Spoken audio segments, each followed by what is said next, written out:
नमस्कार दोस्तों, हमारे YouTube चैनल पर आपका एक बार फिर स्वागत है। हम आईपीसी सेक्शन के बारे में चर्चा कर रहे थे।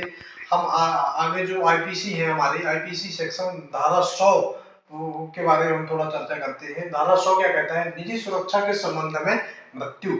निजी सुरक्षा के संबंध में मृत्यु का मतलब ये होता है सेल्फ डिफेंस में, यदि सेल्फ डिफेंस में कोई व्यक्ति किसी व्यक्ति को क्या कर देता है, मृत्यु कर देता है, तो इसके लिए भी आप ऐसा नहीं है कि कोई भी व्यक्ति जाके किसी व्यक्ति की जान ले ले और जाके अपने आप को साबित कर दे कि हमने जो है अपने स्वयं के बचाव में हमने सामने वाले व्यक्ति की मृत्यु कर दी है। तो ऐसा इसके लिए कुछ प्रावधान किए गए हैं। तो पहला, कब कब आपके ऊपर धारा 100 लग सकती है? मृत्यु की आशंका, यदि किसी व्यक्ति को किसी अन्य व्यक्ति से मृत्यु होने की आशंका है, उसको लगता है कि ये व्यक्ति मुझे जान से मार देगा और या फिर मुझे जान से मारने आया था, उस स्थिति में मैंने उसके ऊपर आत्मघाती हमला किया और उस व्यक्ति की मृत्यु हो गई, तो मृत्यु की आशंका। दूसरा आपका क्या कहता है? दूसरा जो पॉइंट है आपका, बलात्कार की आशंका। बलात्कार की आशंका, यदि किसी लड़की या किसी महिला को ऐसा लगता है कि कोई अन्य पुरुष जो है उसके साथ बलात्कार करने की या जबरदस्ती करने की प्रयास कर रहा है, तो यदि उस स्थिति में वह महिला या लड़की उस सामने वाले पुरुष की हत्या कर देती है, तो उस महिला के लिए धारा 100 के अंतर्गत केस दर्ज किया जाएगा। तीसरा जो पॉइंट है, तीसरा पॉइंट क्या कहता है? प्रकृति विरुद्ध अपराध। मतलब यदि कोई व्यक्ति प्रकृति का दोहन कर रहा है, बहुत अधिक मात्रा में दोहन कर रहा है, उस स्थिति में यदि किसी अन्य व्यक्ति के द्वारा उस व्यक्ति की मृत्यु कर दी जाती है, तो उस व्यक्ति के ऊपर धारा 100 ही लगाई जाती है, प्रकृति का दोहन। क्योंकि प्रकृति जो होती है, प्रकृति हमारे देश की संपत्ति है। हम सभी लोगों का कर्तव्य बनता है कि हम पर्यावरण की सुरक्षा करें, पर्यावरण प्रकृति की रक्षा करें। अगला जो पॉइंट है उसमें अगला पॉइंट जो क्या है कि व्यपहरण या अपहरण।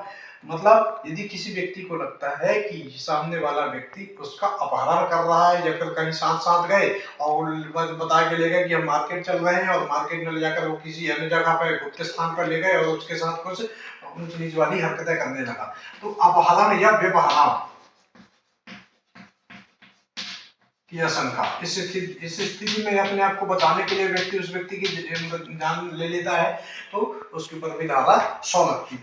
अगला, तेजाब के मामले की आशंका। यदि किसी महिला को या लड़की को लगता है कि सामने वाला व्यक्ति उसके ऊपर तेजाब डालने वाला है, तो उसके तेजाब की आशंका।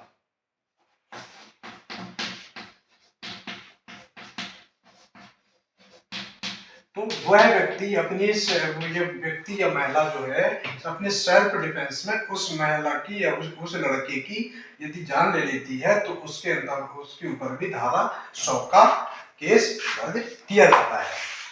आगे और अन्य धाराओं पर भी चर्चा करते हैं, थोड़ा जल्दी चर्चा करने का प्रयास करते हैं। धारा 121। धारा 121 क्या है?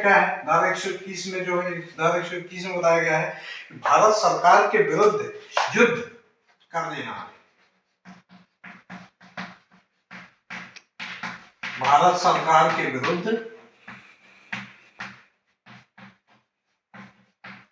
युद्ध कर देना। तो यदि कोई व्यक्ति भारत सरकार के विरुद्ध जाकर या भारत सरकार के विरुद्ध जाकर लड़ाई करने का प्रयास करता है, तो उसके ऊपर धारा 121 के बारे में बताया गया है। अब अगला जो धारा है थोड़ा इंपॉर्टेंट है, धारा 124 का। धारा 124 क्या कहती है? राजद्रोह या देशद्रोह की परिभाषा। मतलब जो व्यक्ति राजद्रोह या देश के साथ गद्दारी करते हैं या देशद्रोह करते हैं, तो उनके लिए धारा 124 का केस दर्ज होता है। राजद्रोह या देशद्रोह। अगली धारा कौन सी है? अगली जो धारा है, हम अगली धारा के बारे में चर्चा करेंगे। धारा 141। धारा 141 में क्या है? विधि विरुद्ध जमाव। विधि विरुद्ध जमाव का मतलब क्या है?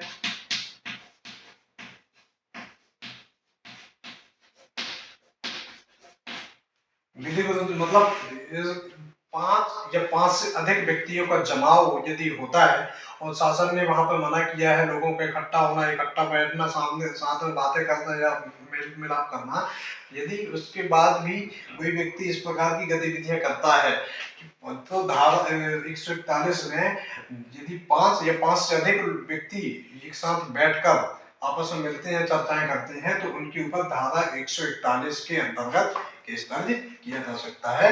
धारा 141 में विधि विरुद्ध जमाव, 5 या 5 से अधिक लोगों का जमाव धारा 141 में बताया गया। अगली धारा कौन सी है? धारा 171A।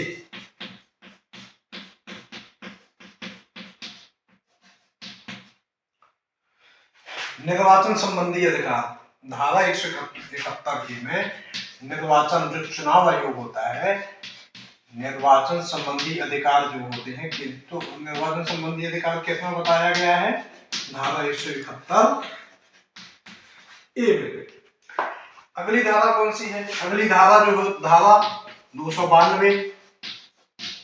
धारा 292 क्या कहती है? अश्लील पुस्तकों का विक्रय यदि कोई भी दुकानदार अश्लील पुस्तकें दुकान में बेचता है तो उसके लिए धारा 292 के अंतर्गत उसके मामले को बताया गया है। अश्लील पुस्तकों का विक्रय, इस पर शासन ने प्रतिबंध भी लगाया है। अगली धारा कौन सी है? धारा 294। धारा 294 में क्या है? अश्लील गाने गाना। कोई भी व्यक्ति जो होता है राह चलते किसी लोगों को देखकर या किसी महिला या लड़की को देखकर अश्लील गाने यदि गाता है तो उसके लिए धारा 294 अश्लील गाने गाना। अगली धारा कौन सी है? अगली धारा जो होती है धारा 300, ये हम पीछे चर्चा कर चुके हैं। अगली धारा है धारा 354। यह थोड़ा सा इंपॉर्टेंट है और इसको हम थोड़ा विस्तार से जानने का प्रयास करेंगे। धारा 354 जो है, धारा 354 में स्त्री लज्जा भंग करना,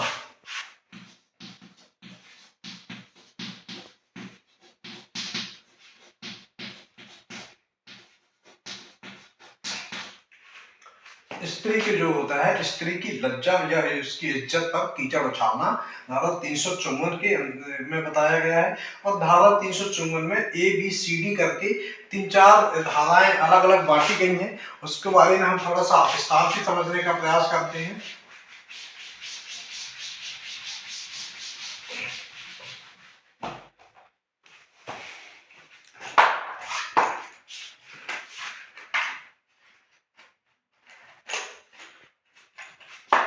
धारा 354 ए, धारा 354 ए क्या कहता है?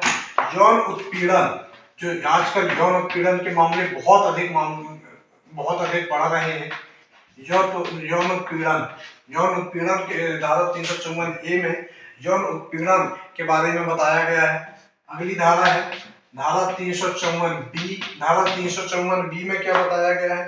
निर्वस्त्र करना। यदि किसी व्यक्ति के कोई भी व्यक्ति जो होता है किसी महिला को निर्वस्त्र करता है तो उसके लिए धारा 354 बी, या किसी व्यक्ति किसी महिला के कपड़े फाड़ देता है या फिर कुछ निर्वस्त्र करने का प्रयास करता है तो धारा 354 बी के धारा 354 बी में इस प्रकार के मामले को बताया गया है।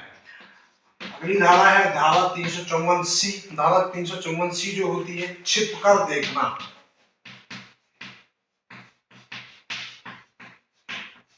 किसी महिला को या किसी लड़की को, जैसे कोई नहा रहा है या फिर किसी अन्य कोई भी अन्य काम कर रहे हैं, तो यदि कोई भी व्यक्ति छिपकर देखने का प्रयास करता है तो वह महिला जो है वह लड़की जो है उस व्यक्ति के ऊपर धारा 354 सी के तहत मामला दर्ज करवा सकती है। धारा छिपकर देखने में भी धारा 354 सी के बारे में बताया गया है। अगली धारा है धारा 354 डी। धारा 354 डी क्या कहती है? पीछा करना। कोई भी लड़की अकेले जा रही है, कॉलेज जा रही है, स्कूल जा रही है, तो कोई व्यक्ति यदि कोई लड़का है उसका पीछा करने का प्रयास करता है तो धारा 354 डी में पीछा गए, इस प्रकार के केस मामले को बताया जाता है। अगली धारा कौन सी है दोस्तों? अगली धारा है धारा 359। धारा 359 में क्या है? धारा 359 में जो है व्यपहरण करना। अच्छा, आपको मैं एक चीज बताना चाहता हूँ, व्यपहरण और अपहरण दोनों ही अलग अलग चीजें होती हैं। व्यपहरण में होता है कि कोई व्यक्ति किसी लड़की को या लड़के को बहला फुसलाकर अगर अपने साथ ले जाता है और उसको बंदी बना लेता है या अपने कब्जे में रख लेता है, बहला फुसलाकर ले जाना व्यपहरण कहलाता है। और धारा 359 में बताया गया। धारा जो 362 है, धारा 362 अपहरण की परिभाषा को बताता है। धारा अपहरण का मतलब होता है कि किसी महिला को या किसी लड़के को या लड़की को कोई व्यक्ति जबरदस्ती बलपूर्वक उठाकर ले जाता है। बहला फुसलाकर नहीं, बहला फुसलाकर व्यपहरण, यदि जबरदस्ती बलपूर्वक उठाकर ले जाता है तो अपहरण कहलाता है।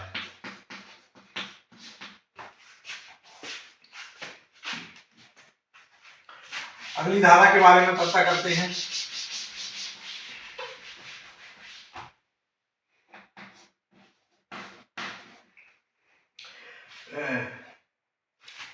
धारा 366। धारा 366 में क्या बताया गया? धारा 366 जो है विवाह के लिए अपहरण करना। विवाह के लिए कोई लड़का किसी लड़की को या कोई लड़की किसी लड़के को शादी करने के लिए जबरदस्ती उठा कर ले जाता है और उसको मजबूर करता है, बाध्य करता है कि तुम मुझसे ही शादी करोगे, तो उसके खिलाफ 366 के धारा 366 के में बताया गया है कि विवाह के लिए अपहरण, उसको धारा 366 के अंतर्गत केस किया जा सकता है। अगली धारा कौन सी है? धारा 375।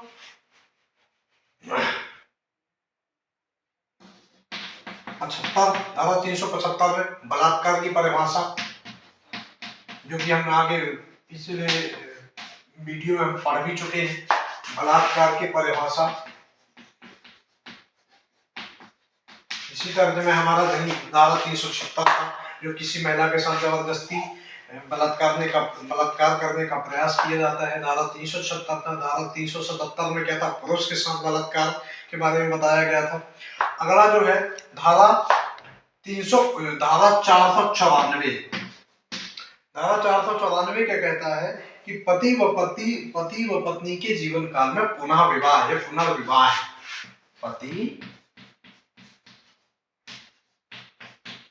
व पत्नी के जीवन काल में पुनः विवाह, जैसे किसी महिला या पुरुष का पति या पत्नी एक्सपायर हो जाती है तो उसको पुनः विवाह करने का अधिकार शासन के द्वारा दिया जाता है। और धारा 494 में इस प्रकार के पुनः विवाह के बारे में बताया गया है। अगला है लास्ट धारा 498 ए। इसमें धारा 498 ए में क्या बताया गया? महिला को प्रताड़ित करना।